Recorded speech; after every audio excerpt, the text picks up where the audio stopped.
Alors, c'est un honneur, et c'est un grand homme de Dieu, un homme de vision, un prophète. J'ai eu le temps d'écouter un peu les messages. Je sais qu'il vous enracine dans la parole de Dieu. Et c'est ça qui est essentiel. Je voudrais que tous ensemble acclamons le Seigneur pour le prophète de Dieu, le Père de cette maison. Alléluia, alléluia. Merci Seigneur. Nous allons acclamer aussi le Seigneur pour la mère de cette maison. Alors, c'est pas facile d'être la femme du leader. C'est pas facile. Alléluia. Et c'est une femme. Quand on regarde le ministère de l'homme, la femme est toujours là. Et le ministère peut aller de l'avant lorsque la femme se lève dans la présence de Dieu. Est-ce qu'on peut acclamer la maman de cette église? Alléluia. Merci, Pasteur. Que le nom du Seigneur soit béni. Et nous allons recevoir la parole dans Colossiens, le chapitre 1. Et nous allons lire les versets 24 à 29. Alléluia.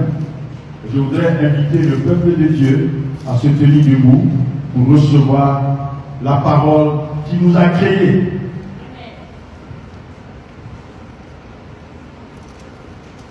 Colossiens, chapitre 1, les versets 24 à 29. Il est écrit: Je me réjouis maintenant dans mes souffrances pour vous, et je supplie dans ma vie à ce qui manque aux peines infligées à Christ pour son corps, c'est-à-dire l'Église. C'est d'elle que je suis devenu le serviteur, conformément à la charge que Dieu m'a confiée pour vous. Annoncer pleinement la parole de Dieu, le mystère caché de tout temps et à toutes les générations, mais révélé maintenant à ses saints. En effet, Dieu a voulu leur faire connaître la glorieuse richesse de ce mystère parmi les païens, c'est-à-dire Christ en vous, l'espérance de la gloire. C'est lui que nous annonçons en avertissant et en instruisant toute personne en toute sagesse, afin de présenter à Dieu toute personne devenue adulte en Jésus-Christ. C'est à cela que je travaille, en combattant avec sa force qui agit puissamment en moi. Amen. Alléluia. Bien-aimés, encore une fois, je vous salue dans l'amour de notre Seigneur Jésus-Christ. Merci de vous asseoir. Merci pour la confiance de nous confier la chair en ces temps de crise de foi. Nous bénissons le Seigneur qui conduit toutes choses. Notre thème ce matin: Christ en vous, l'espérance de la gloire. Alléluia. Christ en vous, l'espérance de la gloire. Bien aimé, cette portion des Écritures est tirée du livre des Colossiens, c'est l'épître de Paul, la lettre de Paul aux chrétiens de Colosse. Alléluia. Paul a appris que Épaphras a commencé une œuvre merveilleuse à Colosse. Et donc Paul se réjouit, d'après les témoignages qu'il reçoit, de la foi des chrétiens de Colosse. Et il les encourage à persévérer dans la marche avec le Seigneur, à demeurer ferme, fondé et inébranlable dans la foi. Alléluia. Sans se détourner de l'évangile. Alléluia. Sans se détourner de l'évangile. Malheureusement, aujourd'hui, plusieurs se détournent de l'évangile. C'est pourquoi Paul pouvait dire: si notre évangile est voilé, ce qu'il ne devrait pas, il est voilé pour ceux qui périssent, pour ceux dont le Dieu de ce siècle a aveuglé l'intelligence, afin qu'ils ne voient pas briller la splendeur de l'Église, de l'Évangile, la splendeur de l'Évangile qui est l'image de Christ. Amen. l'évangile, Paul pouvait dire, est un trésor. Et nous portons ce trésor dans des vases de terre. Donc Paul encourage les chrétiens de Colosse à ne pas se détourner de l'évangile. Bien aimé, pour amener les chrétiens à ce niveau de consécration, dans un monde qui est hostile à l'évangile, et dans un monde qui est hostile à tout ce qui est Dieu, c'est pas facile. Amener les chrétiens à ce niveau de consécration dans ce monde pervers, ce monde qui nous vend sa belle gloire, c'est pas facile. C'est pas facile. Alléluia. Et par conséquent, il y a des souffrances à endurer. Et en l'instar même des apôtres, dans Actes chapitre 5, le verset 41, où ils ont été flagellés et ils se réjouissaient d'avoir été dignes de recevoir des outrages à cause de Jésus-Christ. Ah. Ils reçoivent des outrages et ils se réjouissent. Y a-t-il encore des chrétiens de cette dimension? Y a-t-il encore des chrétiens prêts à souffrir pour Christ? Aujourd'hui, c'est la question. Et ici, donc, l'apôtre Paul nous dit dans le verset 24 que lui, Paul, il se réjouit de ses souffrances. Alléluia. De la même manière que les apôtres se sont réjouis, Paul dit, je me réjouis maintenant dans mes souffrances pour vous. Et ce qui manque aux souffrances de Christ, il dit, je l'achève dans ma chair pour son corps qui est l'Église. Bien aimé, regardez la chose. Comment peut-on se réjouir des souffrances? Alléluia. Comment peut-on se réjouir lorsqu'on souffre? C'est-à-dire qu'il faut que tu atteignes un certain niveau de consécration pour pouvoir dire cela. Alléluia. Paul, il dit c'est pour l'Église. Christ n'est pas là, mais Christ est vivant. Christ est là. Christ a choisi des personnes. Seigneur t'a choisi pour manifester ta gloire dans ce monde qui s'oppose à tout ce qui est Dieu. Bien aimé, la vie chrétienne, c'est une vie à contre-courant de ce monde. Alléluia. Imaginez, à la fin des matchs au Parc des Princes, le match est terminé et les gens sortent donc du stade. Le chrétien, c'est celui qui, comme les gens sont en train de sortir du stade, lui il doit rentrer maintenant. Est-ce que vous imaginez un peu? Vous imaginez un peu le flot des gens qui sortent du stade des Princes. Et toi tu dois rentrer. Mais ils vont te bousculer, mais toi tu veux quoi? Alors qu'est-ce qu'il a? Il est malade ou quoi? Et voilà, ça c'est la vie chrétienne. Tant que les gens n'ont pas dit cela de toi, pose-toi des questions. Alléluia. Tant qu'on ne t'a pas critiqué, tant qu'on ne t'a pas calomnié, tant qu'on n'a pas dit des choses de toi, c'est qu'il y a quelque chose qui ne va pas. Amen. Paul dit, je me réjouis. Plus vous m'insultez, plus c'est dur, plus je me réjouis, parce que plus je sais que je m'approche davantage de Dieu. Alléluia.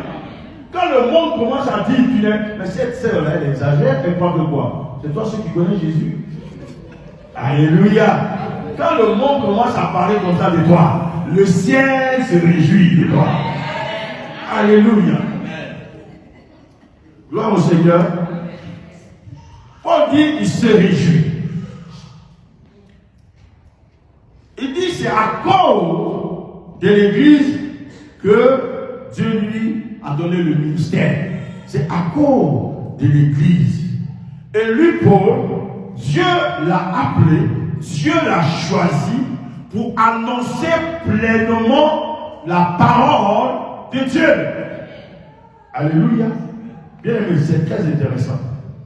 Afin que j'annonçasse pleinement la parole de Dieu. Paul n'est pas là pour plaire aux hommes. Paul n'est pas là pour séduire les gens. Alléluia. Aujourd'hui, bien aimé, regardez, il y a beaucoup de séduction. Il y a beaucoup de séduction. Il est très facile de séduire que d'amener les gens dans la parole et les enraciner dans la parole. Au commencement était là, la parole était avec Dieu et la parole était Dieu. Au commencement de toutes choses, c'est la parole. Frère, c'est pourquoi dans quelques situations dans lesquelles tu peux te trouver, tant que tu peux dire il est écrit, tant que tu peux dire il est écrit, la Bible dit que l'exécuteur de la parole de Dieu est puissant. Il est puissant. Dieu est dans sa parole. Et l'exécuteur de la parole de Dieu est puissant. Quand tu rappelles à Dieu, il est écrit, le ciel se lève. Tu déclenches le mouvement dans le ciel. Parce que Dieu dit quoi? Il veille sur sa parole pour l'exécuter. Il ne veille pas sur nos paroles. La Bible est claire dans Jérémie. Dieu veille sur sa parole. La parole à lui. Ce n'est pas notre parole. Il veille sur sa parole pour l'accomplir. Donc quand tu pries, que tu peux dire, il est écrit. Seigneur, il est écrit. Tu anéantis les projets des hommes rusés. Tu renverses les desseins des hommes artificieux. Et leurs plans de peuple les accomplit. Père! Tu as déclenché quelque chose dans le ciel. Amen. Ce n'est pas à force de multiplier les paroles. Nous savons multiplier les paroles. Seigneur, oh Seigneur, je te regarde. Il faut que tu lui rappelles sa parole. Regardez ce père. Il dit à son fils, si tu as le bac, je vais t'acheter ceci. L'enfant a enregistré. Et il va au résultat du bac. Il attend quelque chose seulement. Et puis il voit son nom. Et quand il arrive à la maison, il s'en fout d'autre chose. Papa. On lui dit, tu admires. Papa, tu m'avais dit. Amen. Que si j'ai le bac, tu vas faire ceci ou cela. J'ai le bac. Il termine par là. J'ai le bac. Pour dire que toi, ce que tu as fait comme promesse, moi j'ai rempli ma part. Alléluia. Alléluia. Gloire au Seigneur. Amen. Et même, regardez, nous sommes des humains. Le Père a dit ça. C'est un Père sérieux. Mais il se peut que dans la période, il y a eu quelque chose. Ah, mon fils, effectivement, félicitations. C'est vrai que je l'ai dit. On va différer juste un peu. Parce que là, je viens d'avoir ceci, les factures sont venues juste 2 semaines. Amen. Ça, c'est le Père humain. Mais le Père céleste, il n'a pas de facture. Tout lui appartient. Il dit seulement, et la chose arrive. Il en parle et elle existe. Hey, c'est lui notre Père. Donc quand tu rappelles au Père sa parole, tu n'as plus au mot. Lui ne se dit pas, ne se dédie pas. La parole de notre Père est immuable. Alléluia. Frère, pour inaugurer le royaume de Dieu, Jésus-Christ n'a pas fui la vérité de l'existence humaine. Il n'a pas fui. Il a affronté les difficultés de l'existence humaine. Et la Bible dit quoi? Que Christ a appris l'obéissance par les choses qu'il a souffertes. Il a appris l'obéissance. Aujourd'hui, là, comme il y a un autre évangile qui dit arrêtez de souffrir. Non. Moi, mon évangile dit armez-vous de la pensée de souffrir. Alléluia. Frère, c'est profond. Il y a des faits, il y a les promesses. Mais nous, on aime beaucoup les promesses. Mais tant que les faits ne sont pas établis, tant que les faits ne sont pas appropriés, les promesses ne peuvent pas suivre. Voilà le problème. Voilà le problème de l'Église. C'est ce qui amène les frustrations. C'est ce qui amène les découragements. C'est ce qui amène, c'est-à-dire le fait d'aller d'église en église, de prophète en prophète, alors que la parole de Dieu est là. Et je vais vous dire, vous qui êtes là, vous êtes à la bonne place. Je dis, vous êtes au bon endroit. Parce que j'ai suivi dans des enseignements. On vous parle de la foi. On vous enracine de la parole. On vous connecte à Jésus-Christ. Alléluia. La parole vivante. C'est là l'essentiel. C'est là l'essentiel. Alléluia. Jésus n'a pas fui. Et il a dit à la fin de son ministère, tout est accompli. Et ce monde qui est sans avenir, il vient de donner un avenir à l'humanité. Christ en vous, l'espérance de la gloire. C'est pourquoi Paul aussi, Paul n'a pas fait l'économie de la souffrance, de la lutte. De sorte qu'il dit ce qui manque aux souffrances de Christ. Je la chair à ma chair, ou son corps qui est l'Église. Bien aimé, on peut promettre monts et merveilles. Mais je vous assure, le Seigneur est proche. Les choses iront de mal en pire. Non, c'est du leurre. Regardez, pour régler le problème de l'humanité, Dieu n'a pas eu recours à des systèmes, à des organisations. La Bible dit dans Jean 3,16, car Dieu a tant aimé le monde. Qu'est-ce qu'il a fait? Il a donné son Fils. La solution au problème de l'humanité, ce n'est pas un organisme. La solution au problème de l'humanité, ce n'est pas une organisation. La solution au problème de l'humanité, c'est une personne. Et c'est la personne de Jésus-Christ de Nazareth. Frère, lorsque on me dira, oui, avant Jésus, il y a eu des gens, il y a eu des soucis. Ok. Et après Jésus aussi, il y a eu des gens. Ok. Mais regardez, quand le Seigneur est venu sur cette terre, l'histoire de l'humanité s'est scindée en deux. Aujourd'hui, nous sommes au 16 février 2020. Ça veut dire, nous sommes au 16 février au 2020 à partir de la naissance de Jésus-Christ. C'est lui qui est la référence. Et même si tu dis, non, moi, votre affaire de Jésus, je ne crois pas, c'est des conneries. Mais va à la banque demain. Demain, va à la banque. Remplis ton chèque. Tu as mis quelle date?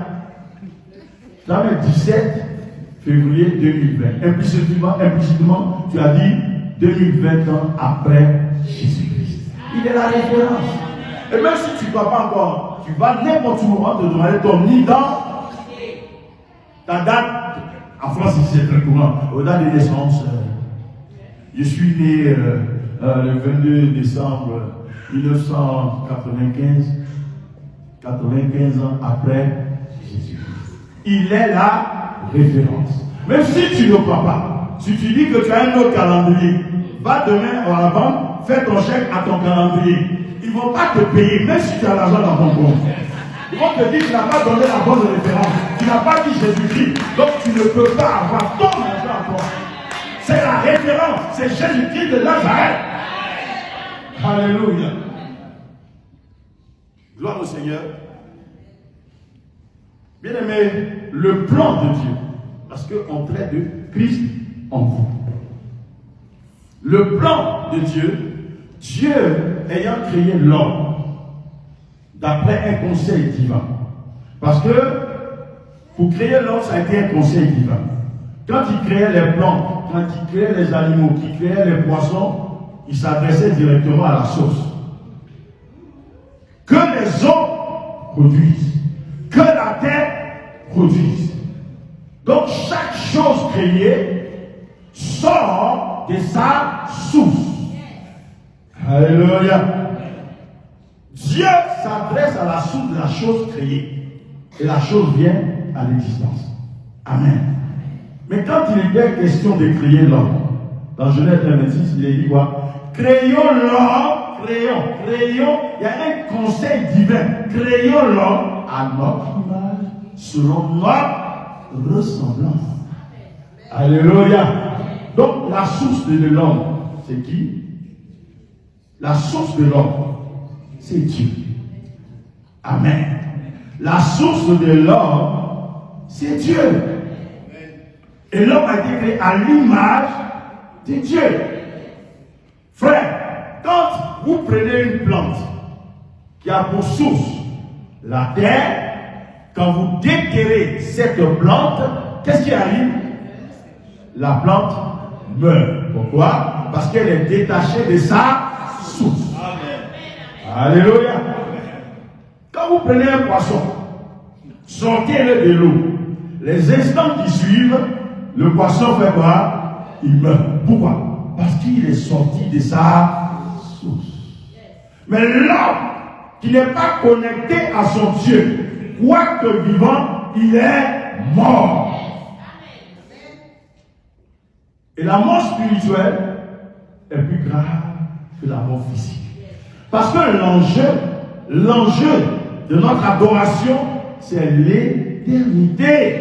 Où passeras-tu l'éternité? Après tout ce qu'on voit ici, la finalité c'est où? Alléluia. Gloire au Seigneur.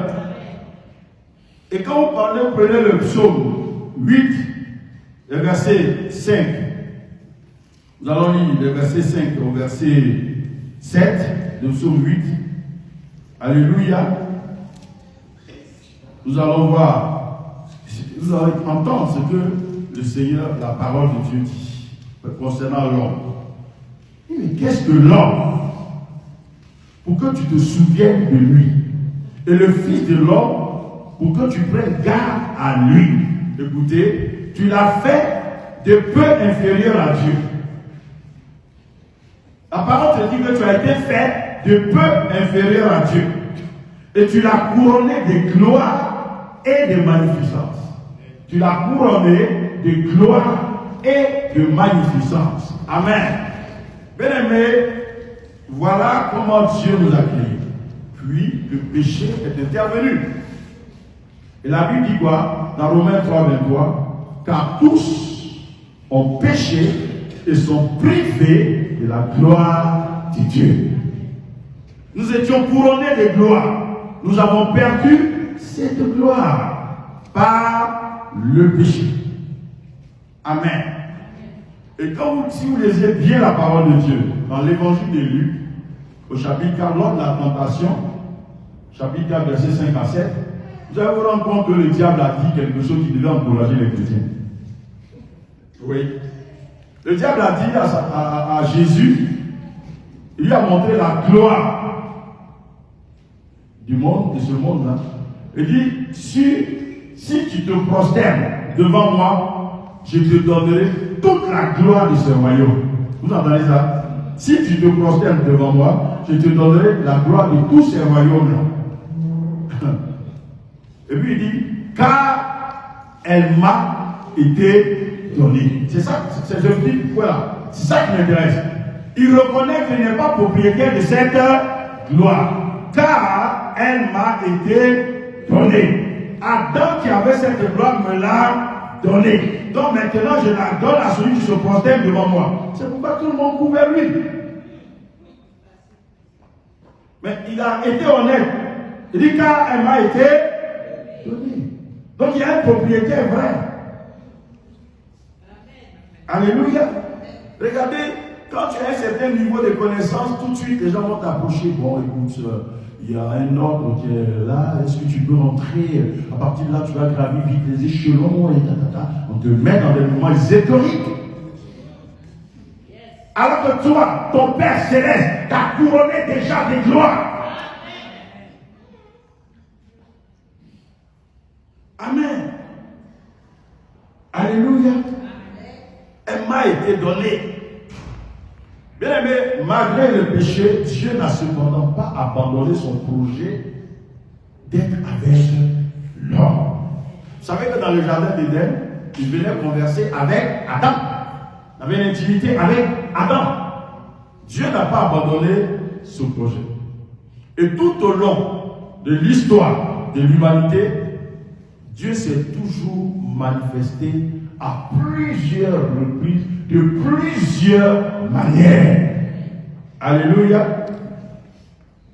De Genèse, bien aimé, jusqu'à Apocalypse,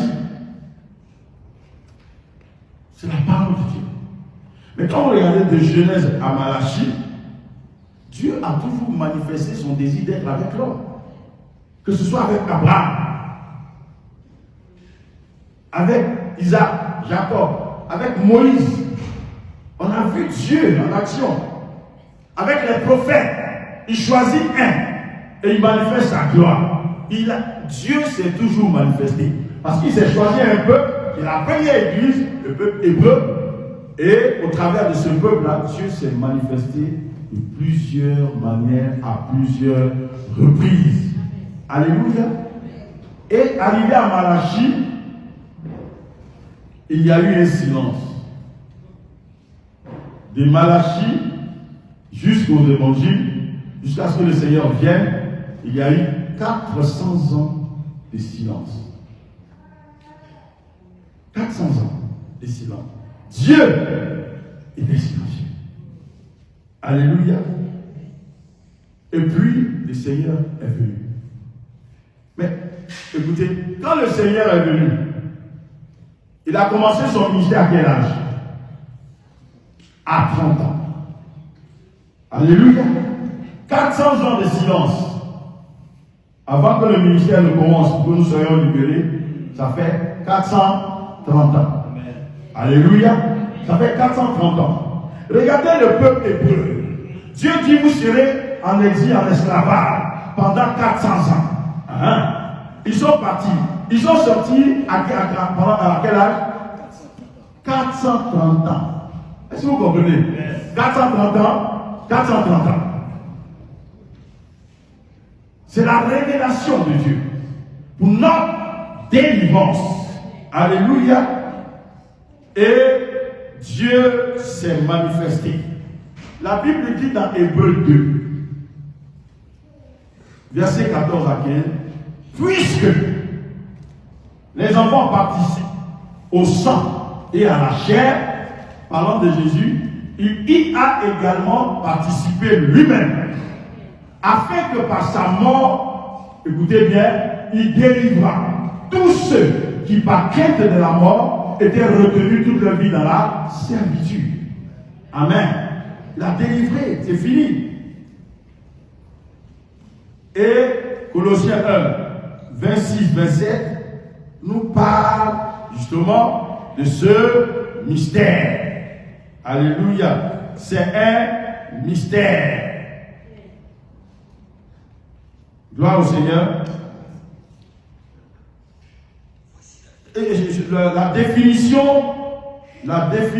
du mot mystère, c'est un don révélé, inaccessible à la raison. Inaccessible à la raison. Donc c'est un plan, le mystère caché de tout temps et dans tous les âges, révélé maintenant à ses saints, à vous et moi. Ce mystère, Dieu l'a caché. Et la Bible dit très clairement dans Deutéronome 29, verset 29, que les choses cachées sont à l'Éternel. Amen.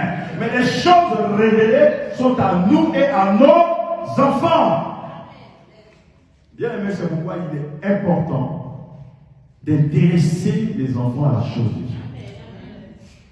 Tout le système de ce monde-là est fait pour éloigner nos enfants de Dieu.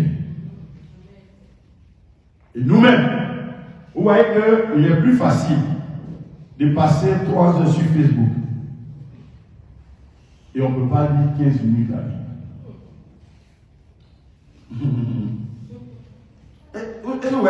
En tant qu'enfant de Dieu, ce qui fait notre force, ce qui est notre constitution, la constitution du royaume auquel nous appartenons, c'est la Bible.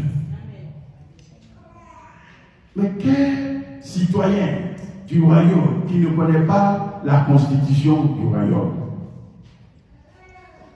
Il est facile de passer 3 heures sur les réseaux sociaux et peut même pas faire 15 minutes par jour pour lire la Bible. Il y a un problème. Quel fils qui ne va pas écouter son père, qui ne va pas dans la présence de son père? Vous prenez 2 enfants. Le père arrive, la fille elle court rapidement, oh, papa. Et puis elle accompagne, elle enlève ses chaussures, elle cause un peu avec lui. L'autre il est sur sa tablette. Bonjour Jean. Oh, bonjour. Quand il s'agit de faire des cadeaux, frère, on est humain, mais celui qui est attaché à toi, on fait toujours un plus. C'est pareil. Quelle communion as-tu avec ton Père? Alléluia. Alors, vous voyez, le Seigneur Jésus-Christ, en venant, il a dit, je ne suis pas venu pour abolir la loi. Parce que c'est la loi qui dirigeait tout. Mais je suis venu pour l'accomplir. Ce qui était difficile pour l'homme, le Seigneur dit qu'il est venu, lui, l'accomplir pour nous. Alléluia. Mais Dieu ne s'arrête pas là. Dieu, non seulement, il est venu pour l'accomplir, mais il dit, je suis avec vous, mais je serai en vous. Regardez Adam. Dieu n'était pas à Adam. Dieu était avec Adam, venait causer avec Adam. Mais Dieu n'était pas en Adam. C'est pourquoi il y a eu juste un petit moment là d'inattention. Le diable a frappé. Dieu dit ça va plus se répéter. Maintenant je viens pour accomplir la loi. Mais ce que je vais faire, moi-même, je vais venir habiter maintenant en vous. Et voilà notre thème. Christ en vous, l'espérance de la gloire. Bien aimé, je voudrais que nous retenions une chose. C'est-à-dire Dieu, l'infiniment grand, veut habiter en nous l'infiniment petit. C'est un mystère. Et ce mystère, Paul dit, Dieu l'a caché dans tous les temps et dans tous les âges. Quand vous prenez Jean, le chapitre 14, versets 16 à 20, c'est là que vous allez vous en rendre compte. Parlant de l'esprit qui allait venir, l'esprit de vérité qui vous conduira dans toute la vérité, il est avec vous, mais il sera en vous. Alléluia. Il sera en vous. La gloire perdue va revenir. Christ en vous, l'espérance de cette gloire. En Christ, bien aimé, nous retrouvons notre identité première. De l'homme créé à l'image de Dieu, selon la ressemblance de Dieu. En Christ. C'est pourquoi il est dit qu'en Christ, Dieu nous a bénis de toutes sortes de bénédictions dans les lieux célestes en Jésus-Christ. Et la Bible dit quoi encore? Il nous a ressuscités ensemble. Alléluia. Il n'a pas fait que nous ressusciter. Il nous a fait asseoir ensemble dans les lieux célestes en Jésus-Christ. Alléluia. Bien aimé, comprenez la parole de Dieu. Ça veut dire quoi? Nous, Christ, on dit Christ est monté au ciel, il est assis à droite de Dieu le Père. Mais la Bible nous révèle que quand il nous a ressuscité, nous tous nous a ressuscité ensemble. Et regardez une chose, pour mieux comprendre. Quand j'ai été converti, et que j'ai lu Galates, où Paul dit, j'ai été crucifié avec Christ. Il dit, mais attends, ce monsieur-là, c'est pas lui qui persécutait l'Église. Comment il peut affirmer que lui, il a été crucifié avec Christ? Seigneur, je veux comprendre. Il dit, dit j'ai été crucifié avec Christ. Si je vis, ce n'est plus moi qui vis, c'est Christ qui vit en moi. Alléluia. Ça me taraudait à l'esprit. Et là, mon épouse était enceinte de mon second fils. Alors que je me posais la question, elle était en face de moi. Et le Seigneur me dit, ton fils, qui est dans le sein de sa mère, a été crucifié avec Christ. Je dis non. Voilà quelqu'un qui n'est pas encore né, mais il a été crucifié. Frère, l'œuvre que Jésus-Christ a accomplie une fois pour toutes, c'est pour toute l'humanité. La présente est celle qui allait venir, qui allait croire en lui. C'est pourquoi il dit, nous là, il nous a ressuscité ensemble et nous a fait rasseoir ensemble dans les lieux célestes en Christ. Frère, de par ta communion, de par ta relation, si le toi qui est ici, qui est visible, qu'on voit, peut entrer en contact avec le toi qui est en Christ dans les lieux célestes, c'est dangereux pour tout le monde. Non, non. Alors à ce moment, la Bible dit, votre vie est cachée avec le Christ en Dieu. Est-ce que vous entendez? Regardez, si je prends cette pochette qui est ma vie. Voilà ma vie, c'est la pochette. La Bible me dit que ma vie est cachée et ma main est Christ. Ma vie, qui est la pochette, est cachée en Christ, avec Christ en Dieu qui est ma poche. Alléluia. Ma vie est cachée avec Christ en Dieu. Amen. Regardez, vous savez où se trouve ma vie? Alors, quand on me parle des sorciers, je ne sais pas si tu ne connais pas Christ. Regardez où se trouve ma main. Regardez. Ma vie est où? Ma vie c'est là. C'est la pochette. Et ma main c'est Christ. Et ma poche c'est Dieu. Donc pour me toucher, tu touches qui d'abord? Tu touches qui d'abord? Si tu finis avec Dieu, tu as encore Jésus-Christ qui est là. Si tu finis avec Jésus-Christ, alors tu peux m'atteindre. Ah, plus que je crois, je peux tout, plus que je crois, tout est possible. Nous vous disons la vérité. Quand Dieu m'a instruit d'aller évangéliser mon village entier avec des instructions fermes, je suis parti. Mais ça a tellement surpris les gens. Ils se sont levés et dit, ah, le petit là nous a humiliés. On va le tuer. Écoutez bien ce que je suis en train de dire. Il dit, il faut me tuer. Et qu'est-ce qui se passe? Une nuit, à 23 heures, parce qu'il y avait un décès, il était jeudi, et le samedi, je devais me rendre aux obsèques. Et le jeudi à 23h30, alors que j'étais en train de prier, à genoux, j'étais en train de prier, je tombe en extase.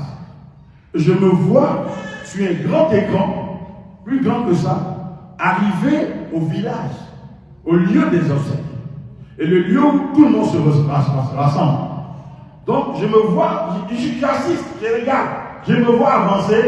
Et quand j'avançais, il y a un vieux qui s'est levé et qui est venu vers moi et qui a soulevé ma main 3 fois. Et puis la vision est partie. Et j'entends, c'est ce qui va se passer le samedi. Alléluia. Alléluia. Bien aimé, est-ce que vous avez déjà vu un match en différé? Le match en différé, on connaît déjà le score. Ce qui va se passer samedi, mon père me révèle ça jeudi à 23h. Maintenant, samedi, je vais avec mes amis. On garde la voiture d'abord, le premier signe. On a garé la voiture, puis on s'est baladé un peu. On revenait à la voiture. Il y a un vieux il était quelque part là. Quand il a vu que je venais vers la voiture, il est venu vers moi. Ah, mon fils, c'est ta voiture? J'ai dit, il y a un problème. Il dit, non, tous les phares sont allumés. Ça va décharger la batterie. 11h du matin. Il n'y a aucun phare, il n'y a pas de phare allumé. Ce qu'il est venu faire, ce qu'il a vu là, c'est ce qu'il a dit. Frère, j'arrive sur le lieu. Et effectivement, il y a un vieux qui se lève et il vient vers moi. Le Saint-Esprit me dit, tu diras simplement le sang de Jésus. Effectivement, il vient vers moi et je soulève ma main 3 fois. Or, ça, quand on soulève ta main, c'est un acte de bravoure. Quand tu as fait un acte de bravoure, et on soulève ta main comme ça. Donc, à chaque fois qu'il soulève ma main, je dis le sang de Jésus, le sang de Jésus, le sang de Jésus, 3 fois. Après les obsèques, le même samedi, on est rentré à Abidjan. On est rentré chez nous. Le dimanche, la main du vieux a commencé à s'enfler. Lundi, mardi 17h, down, il est mort. Ma vie est cachée avec le Christ en Dieu.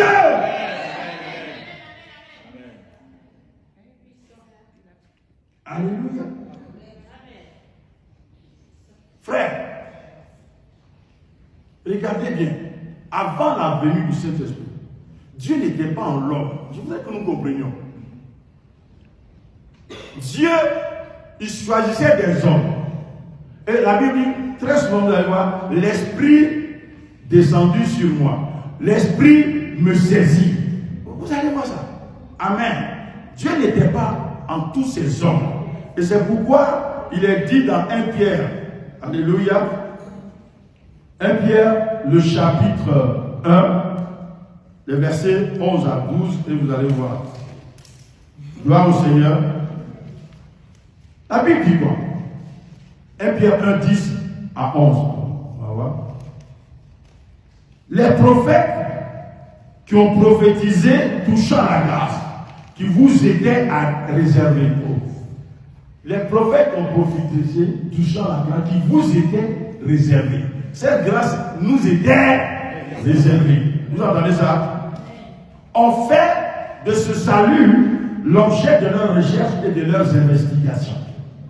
Voulant sonder l'époque et les circonstances marquées par l'Esprit de Christ qui était en eux et qui attestait d'avance les souffrances de Christ et la gloire dont elles seraient suivies, il leur fut révélé que ce n'était pas pour eux-mêmes, mais pour vous.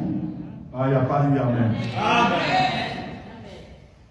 Tout ce grand plan, ils ont fait de cela l'objet de leurs investigations et de toutes leurs recherches. Ils ont consacré toute leur vie à ça. Et il leur fut révélé que ce n'était pas pour eux-mêmes, mais pour vous, qu'ils étaient les dispensateurs de ces choses qui vous ont été annoncées maintenant, ceux qui ont prêché l'évangile par le Saint-Esprit envoyé du ciel, dans lesquels les anges désirent plonger leur regard. Alléluia. Donc tout ce plan-là, c'était pour toi. Cette grâce-là, c'est à toi que c'était réservé, ce n'était pas à eux. On dit tous les prophètes. Est-ce que vous comprenez? Dites-moi le nom d'un prophète. Dites-moi le nom d'un prophète David. Le grand Esaïe.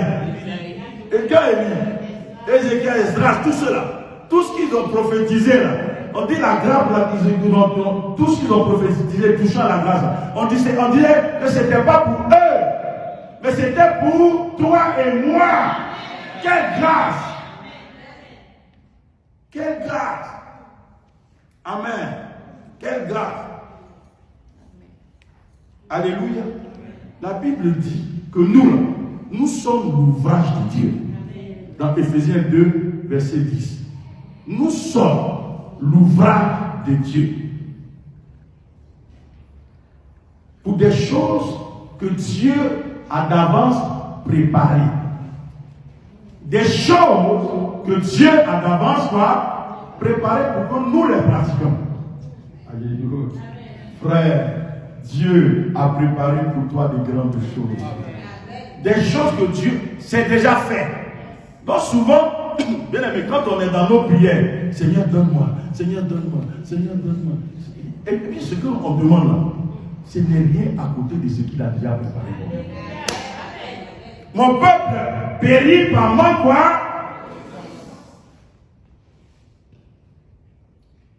Dieu a préparé de grandes choses pour que nous là, nous les pratiquions. Alléluia. Et la Bible dit quoi? Ce sont des choses que l'œil n'a pas vues. Des choses que l'oreille n'a pas entendues.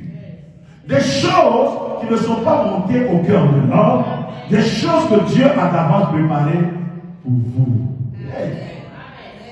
Et ces choses nous sont révélées par le Saint-Esprit. Car l'Esprit sonde tout, même les profondeurs de Dieu. À la compréhension de cette parole, ce que Dieu a disposé pour toi, tu ne peux pas l'imaginer. C'est-à-dire ce que tu as aujourd'hui là est très infime par rapport à ce que Dieu a disposé pour toi. Mais cela ne peut être révélé que par ta communion, ta consécration, ton engagement dans l'œuvre de Dieu. Mais il y a combien qui sont prêts? Les gens sont encore dans les raisonnements, dans les calculs. Oh, si j'ai fait ça, je ne suis pas le seul dans l'église. Frère, si Dieu te dit finance toute une campagne, finance! Il y a une grâce dedans. Il y a une grâce. Regardez, comme il disait la Bible, regardez, il y a un Barnabas. La Bible dit, quand l'église a commencé là, Barnabas a vendu une propriété. Et la Bible dit, il est venu déposer la totalité au pied des apôtres. Amen. Et quand vous tombez dans Acte 5 maintenant, on dit mais. Ça vient s'opposer à ce que Barnabas a fait. Ananias et Saphira. Regardez plus tard, cet Ananias qui n'était pas parmi les apôtres, cet Ananias là, plus tard, le Saint-Esprit dit quoi? Mettez-moi à part Paul et qui? Il est rentré dans le ministère par un acte qu'il a posé. Voilà. Il a été violent. Il est rentré dans le corps des apôtres. Alléluia. Frère, par ton offrande, tu peux toucher le cœur de Dieu. Mais on a peur de s'engager. Donc, dans l'Ancien Testament, on dit l'Esprit saisit, l'Esprit éternel le saisit. Même David, on dit l'Esprit le saisit à partir de ce jour et dans la suite, lorsque Samuel a mort. Amen. Élisée, Ézéchiel. Dans Ézéchiel, on dit, Ézéchiel 13, comme vous l'avez dit, Ézéchiel, vous l'avez vu, la main de l'Éternel tomba sur moi. Amen. La main de l'Éternel tomba sur moi. Et quand l'Esprit saisissait Samson, vous voyez ce qui se fait? Alléluia. Alors, Paul dit, pour dire Christ en vous, dans Galates 2, verset 22, si je vis, ce n'est plus moi qui vis, c'est Christ qui vit en moi. Frère, le chrétien doit arriver à ce stade pour dire, si je vis maintenant, si je vis, ce n'est plus moi. Le moi n'a plus sa place. C'est Christ qui vit en moi. Amen. Et nous chantons.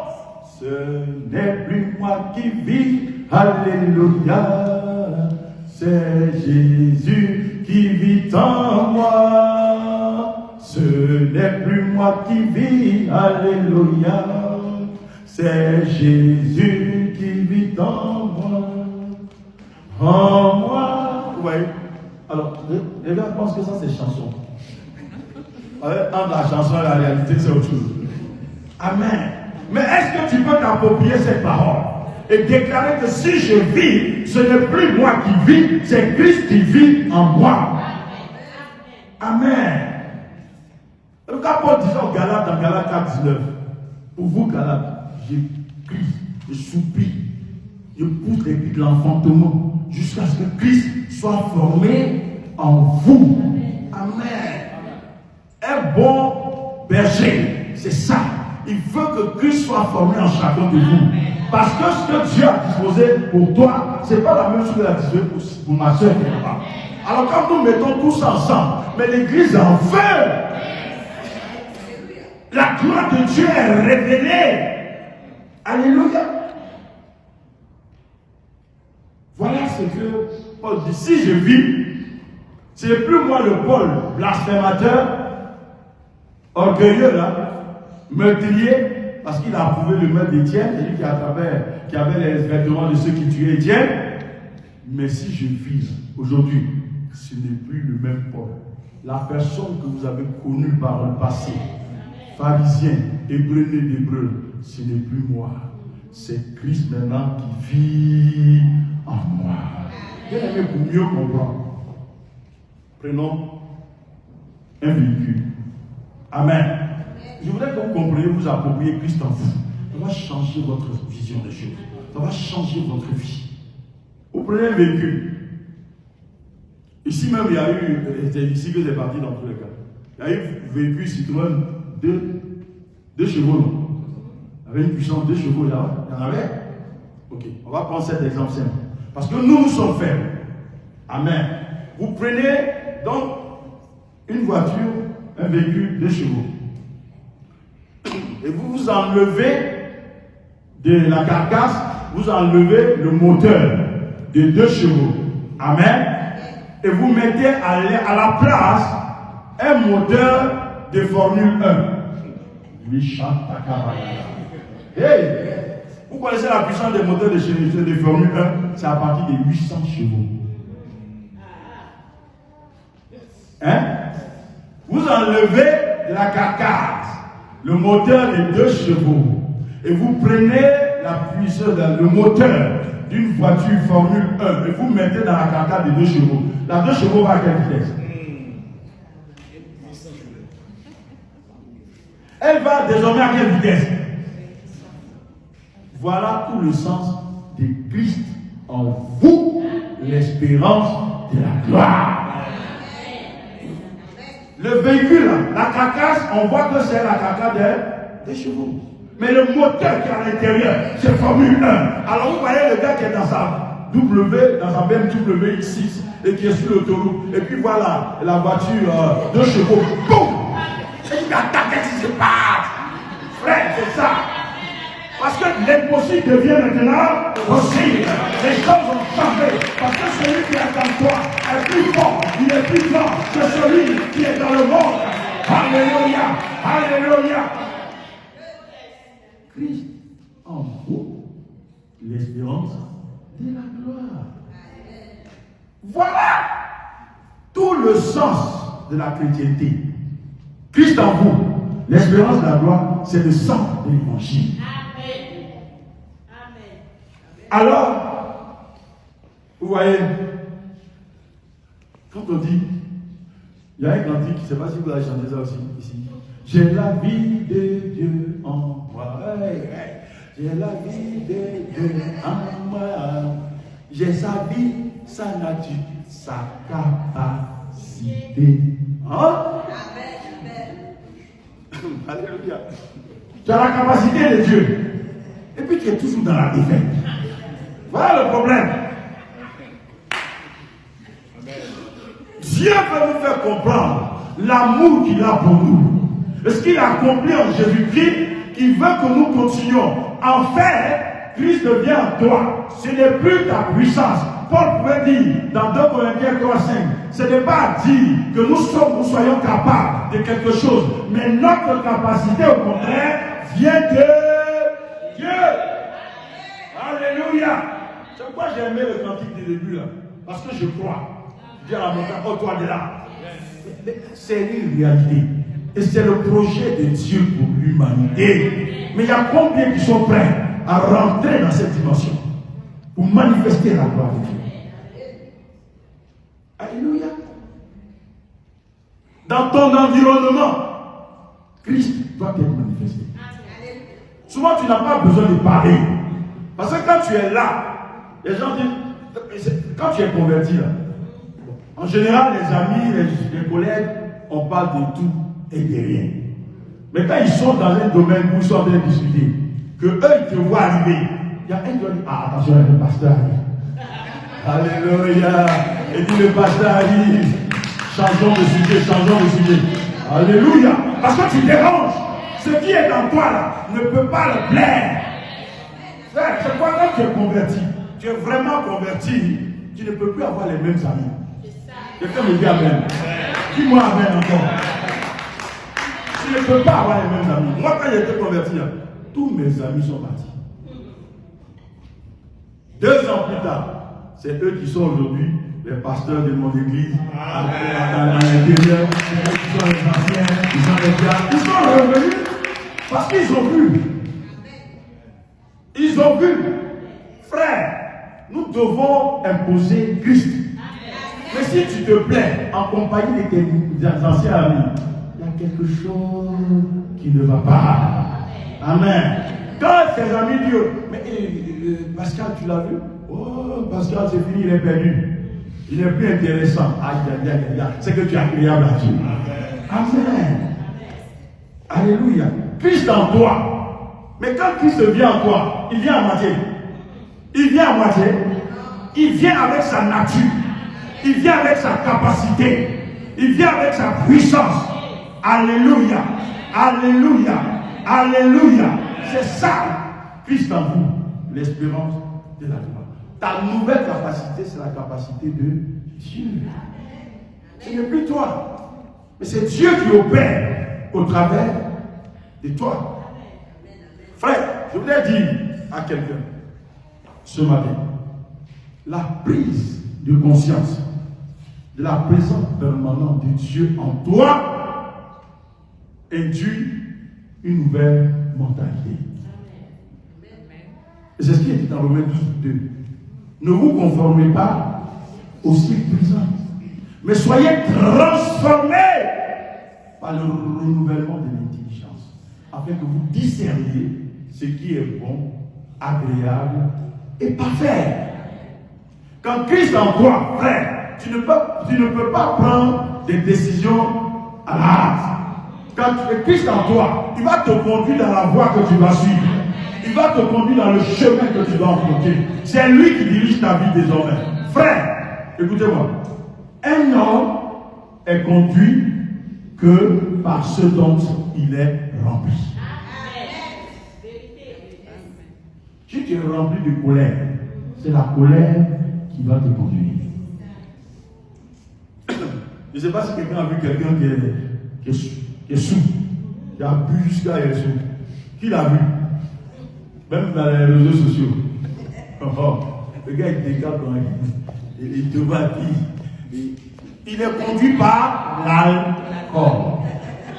Un homme n'est conduit que par ce dont il est rempli. Et quand toi tu réalises que tu es le temple de Dieu, que tu as eu l'habitation de Dieu en esprit, et que l'esprit de Dieu habite en toi, qui te conduit?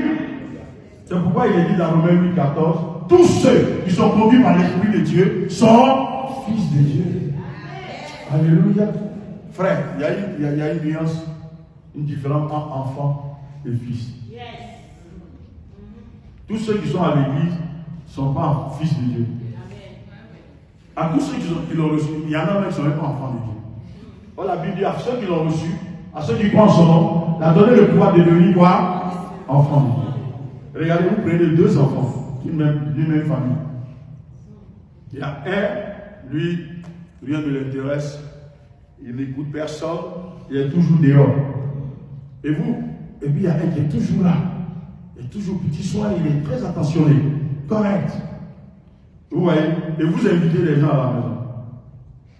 Et puis le fils qui a la tête en l'air, il est dans sa chambre. Mais vous présentez tout le monde, oui, ça c'est. Puis l'autre vous dit, ah oui, ça c'est mon fils. Il y a une joie à présenter ton fils là. Ça c'est mon fils. Alors, tu te reconnais en lui.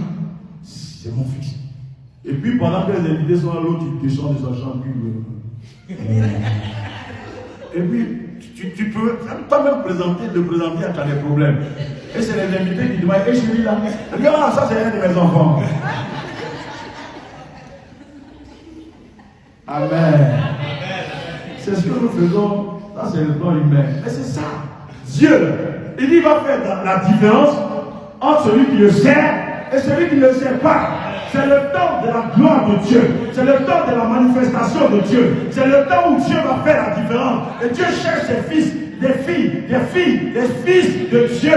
Et la Bible dit, la création attend avec un ardent désir, pas les enfants, mais les fils de Dieu. Quand on parle des fils, il y a la notion de maturité.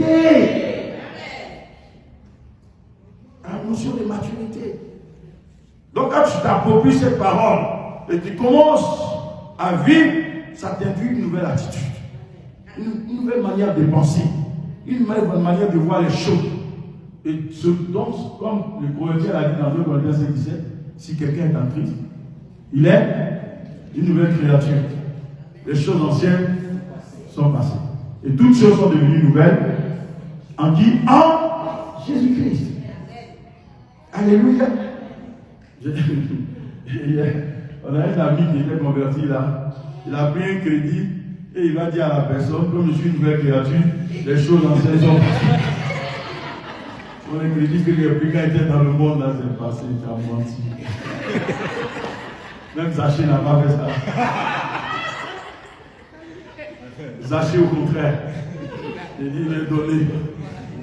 Amen. Waouh. Frère, c'est-à-dire dès lors, tu marches en nouveauté de vie. Et même ton entourage rend témoignage de toi. Frère, c'est lorsque ceux de ton entourage vont commencer à dire, mais cette dame-là, elle a changé. Ça, elle a vraiment changé. Son Dieu est fort. Il a changé. Amen. Alors c'est pourquoi, quand tu veux établir des responsables, des anciens, des diacres, il ne faut pas demander à l'église. Alléluia. Va là où il habite. Amen. Là où il travaille, où il habite. Et vous arrivez. Bonjour madame, excusez-moi. Vous êtes le voisin de monsieur. Oh, ah bon, monsieur, il est dans notre communauté et nous voulons le responsabiliser. Elle dit quoi? Quoi? Attends, tu as dit quoi? C'est lui là, vous voulez quoi? Tu as dit quoi? Elle ne va même pas te laisser terminer. Amen. Parce que nous n'avons pas double vie. Christ est notre vie. Que tu sois au travail, que tu sois à la maison, que tu sois ailleurs, c'est Christ qui vit en toi. On n'a pas double vie. Amen. Il y a des gens quand à l'église, là, tu passes, tu n'as pas fait ce que tu marches sur le pied, eux-mêmes vont te demander pardon. Mais sors de l'église, tu sais qui. On ne me fait pas ça. Frère, le grand Christ en toi. Et tu continues de faire les choses comme ça. Amen. Où Christ en toi, ou n'est pas en toi. Frère, le grand Christ en toi, tu ne peux pas sortir du boulot, comme j'aime à le dire. Tu sors du boulot, tu travailles au 15e, tu sors du boulot, et puis on te retrouve après le boulot dans le 18e, en compagnie de quelqu'un, avec le grand Christ en toi. La personne n'est pas ton mari. Voilà le problème. On n'est pas sincère avec nous-mêmes d'abord. Et puis on est prêt à accuser les hommes de Dieu. Depuis que je suis venu à l'église, je ne vois rien. Avant même c'était bien. Attends. Quelle est ta communion avec Dieu? C'est ça qui importe. Amen. Gloire au Seigneur. Alors, quand tu comprends cela, ta marche, tu ne marches plus selon la vue. Quand tu regardes selon la vue, là, tu vas trébucher. Mais tu marches selon la foi. Amen. Et je crois que c'est un des thèmes que vous avez prêté il n'y a pas longtemps par le pasteur. J'ai vu ça sur Facebook. Amen. Gloire au Seigneur. Et la marche par la foi, c'est le Saint-Esprit qui te conduit. Amen. Le Saint-Esprit, là, ce n'est pas pour parler en langue seulement. Il y a plus que ça. Amen. Vous voyez le Saint-Esprit ce qu'il fait? Un jour, je m'apprêtais à sortir. J'ai pris toutes mes dispositions. Je sortais même. Je suis sorti de la chambre. Et puis le Saint-Esprit me dit, retourne. Et prends 30 € avec toi. Tu vas donner à quelqu'un. Vous voyez le Saint-Esprit? J'ai pris tout ce que moi je devais prendre. Il me dit, retourne. Prends 30 € que tu vas remettre à quelqu'un. Bah, comme je le connais, j'ai pris les 30 €, j'ai mis sur moi. Mais à qui? Moi, je sortais. Je suis sorti, effectivement, j'arrive là où je partais dans un quartier. Il y avait un arbre à l'entrée de la villa. Et je vois quelqu'un qui a adossé à l'arbre, vraiment abattu. Le Saint-Esprit me dit, c'est pour lui. Je ne sais pas qui c'est. Donc je l'approche, et puis je salue. Il relève la tête. C'est le fils de mon témoin du mariage. Wow. Mathieu, tu fais quoi ici? Il dit non, j'ai un ami, je suis venu le visiter et je ne l'ai pas trouvé, sa femme m'a chassé, elle m'a mis dehors. Et là, il doit aller à l'autre bout du quartier. Et là, je ne sais pas comment y aller. Je n'ai pas de transport et tout ça. Il dit Mathieu, Jésus t'aime. Il ne comprend rien. Jésus t'aime, Mathieu. Et puis, j'ai pris l'argent dans ma bouche. Je lui ai répondu. Il dit, le Seigneur Jésus me dit de te remettre ça. C'est pour toi. Voilà quelqu'un qui cherchait combien d'euros, je ne sais pas, 1 euro. Il cherchait 1 euro pour avoir le transport pour aller chez lui. Et du coup, il a 30 euros. Il regarde le ciel. Il me regarde. Il regarde le ciel. Il me regarde. Il dit, c'est pas moi.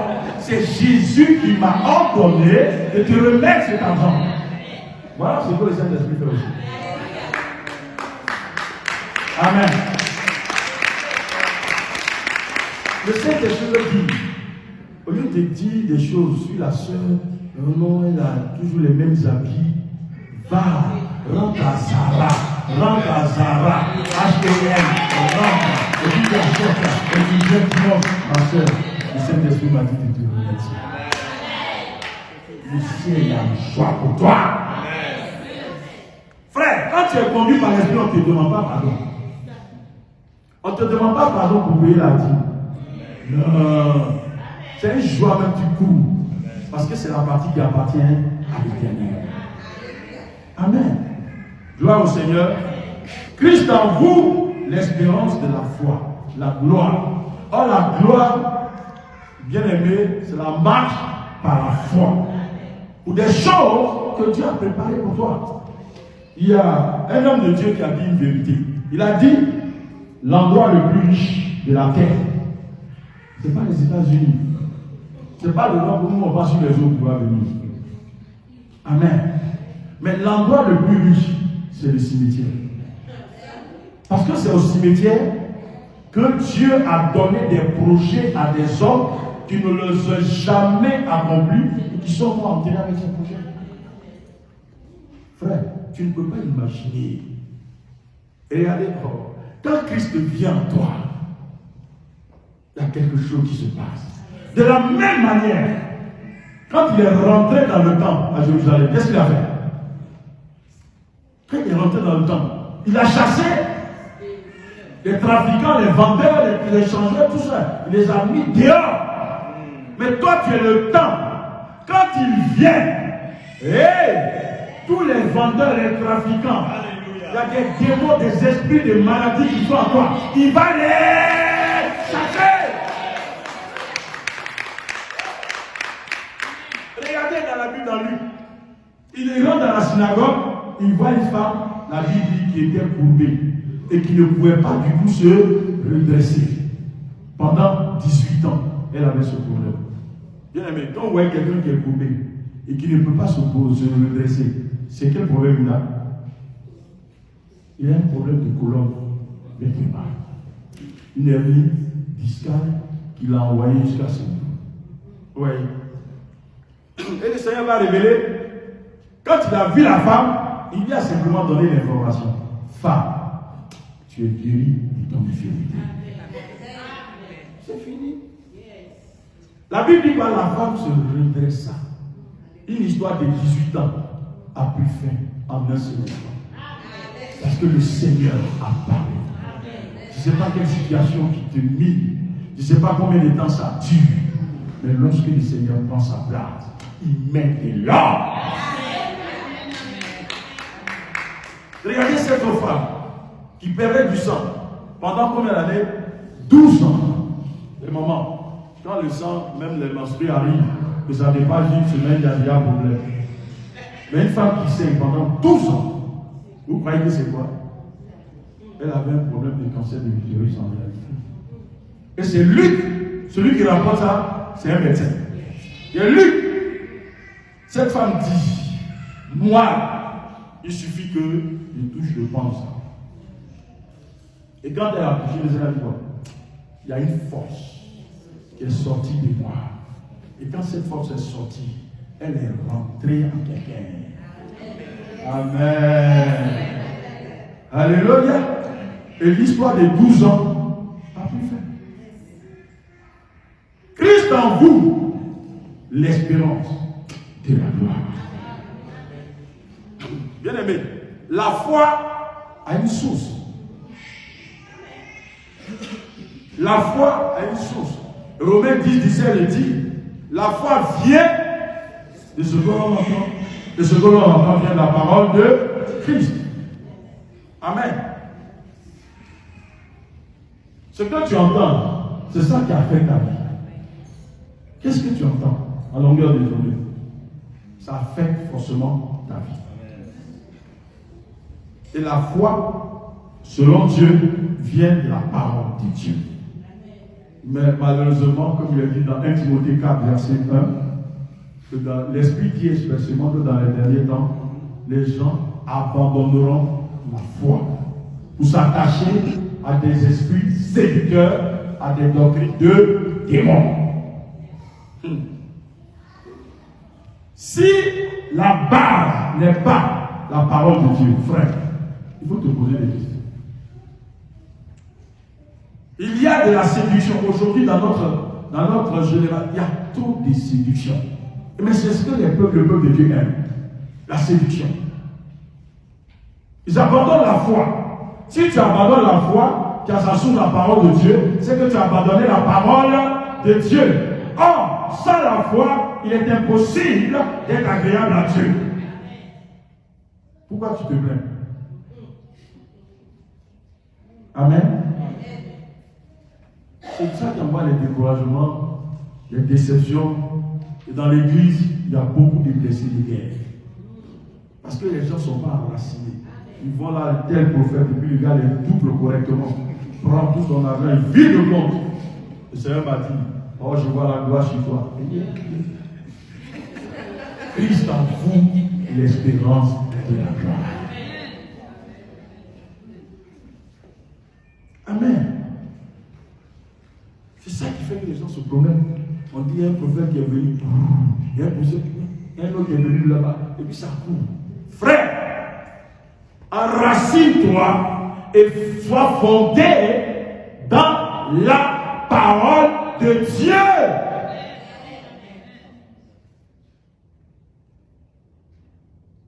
Et ici, vous avez un grand privilège. La parole est prêchée. C'est un privilège. Et prenez à cœur ce qui vous est dit ici. Ici, les leaders vous amènent à être connectés à Christ. C'est ça.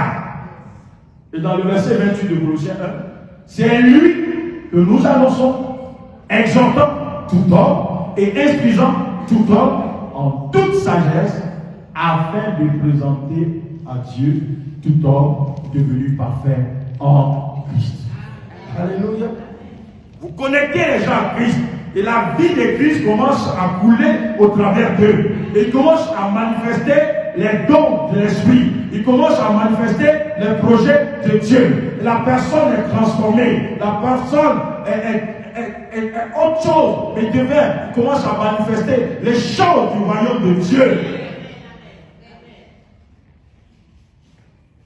Est-ce que tu sais ce que Dieu a déposé en toi? Tu ne peux pas le savoir parce que tu n'es pas en communion avec lui.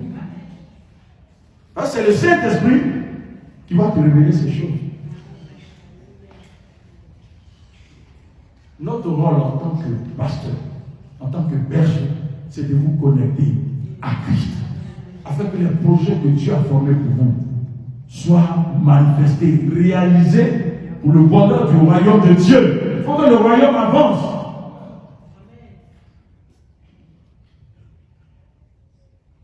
Ta valeur que le monde te donne, ce n'est pas ta vraie valeur. Frère, ils vont te donner une valeur en fonction de ton niveau social. Ils vont te donner une valeur en fonction de ton niveau intellectuel. C'est là qu'ils te donnent la valeur. Mais ta véritable valeur se trouve en Jésus-Christ. Ta véritable valeur se trouve en Jésus-Christ. Et c'est en Christ que ta valeur est révélée. Tu as de la valeur. J'ai dit à quelqu'un, tu as de la valeur. Tu as du prix aux yeux de Dieu. Et Dieu a des grandes choses à faire avec toi. Parce que nous avons un grand Dieu. Et la Bible dit Dieu fait des grandes choses, des merveilles sans nom. Un grand Dieu ne peut faire que des grandes choses et des merveilles sans nom. Et ce grand Dieu, en toi, tu es candidat au miracle.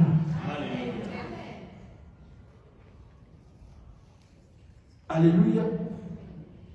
La Bible dit dans Ephésiens 2:22 que tous les trésors de la science et de la connaissance sont en Jésus-Christ. Vous entendez ça? Et puis maintenant, lui, il est en toi. Qu'est-ce qu'il est en toi? Amen. Il est en toi avec tous les trésors de la science et de la connaissance. Gloire au Seigneur. Frère, c'est ce qui a fait la différence. Les apôtres Pierre. On a vu Pierre relier Jésus devant une petite fille. Mais lorsque Christ a pris sa place en lui, alléluia, il s'est levé ce jour-là, en un seul discours, combien d'âmes? 3000 âmes. Le même Pierre. C'est pourquoi le premier miracle nous traduit ce que nous sommes en train de vivre. Christ en vous. Regardez le premier miracle après la Pentecôte. La guérison du paralytique. Pierre et Jean. Quand ils ont regardé cet homme-là,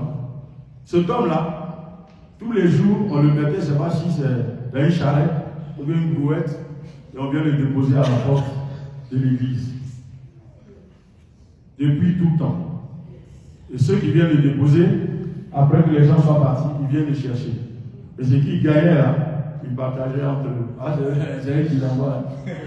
Ah ouais, ils partageaient. Amen. Ils partageaient. Mais un jour, ils sont venus le déposer. Ils sont partis. Ils sont revenus pour le chercher. Ils ne le trouvent pas en place. Qu'est-ce qui se passe? Où il est, mon gars? Où il est? Ils sont en train de le chercher. Ne me cherchez plus là-bas où Dieu a changé mon adresse. Alléluia. Ils viennent, ils ne le voient pas. Or, en temps, eux, ils ont déjà commandé leur nourriture en fonction des idées. Alléluia. Et regardez Pierre et Jean le fils. Lui, il s'attendait à recevoir toujours ces biens-là. Qu'est-ce que Pierre a dit? Nous n'avons ni or, ni argent. Vous entendez ça? Nous n'avons ni or, ni argent. Mais ce que j'ai, ce que j'ai, ce qui est en moi, c'est ce que Pierre voulait dire. Ce qui est en moi, c'est plus que l'or, c'est plus que l'argent. Amen. Ce que j'ai en moi le grand Dieu qui fait les miracles. Au nom de Jésus, lève-toi et marche.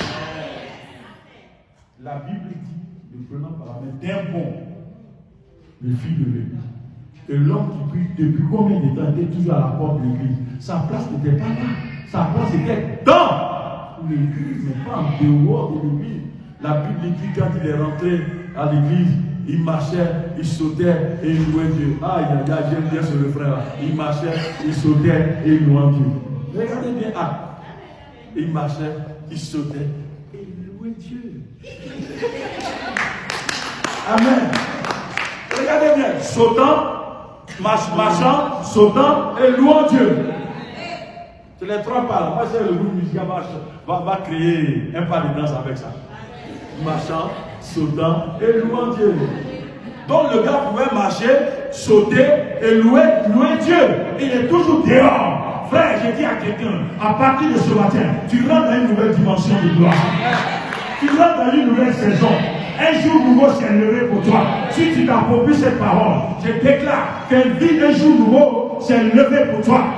Et ce qui était mort ressuscite maintenant. Ce qui était impossible devient possible. Et tu vas expérimenter de grandes choses. La puissance de Dieu va commencer à se manifester en toi. Les dons spirituels vont se réveiller. Et tu vas commencer à manifester ces dons. Il y a une femme à qui Dieu a donné le fardeau d'intercéder pour cette église. Elle a baissé les bras. Ce n'est pas le temps de baisser les bras. Ce n'est pas le temps de baisser les bras. C'est ta bénédiction en dépend. Lève-toi, femme, dans la présence de ton Dieu. Et commence à intercéder pour l'église. Intercède pour l'homme de Dieu. Intercède. Tu verras la gloire de Dieu. Alléluia.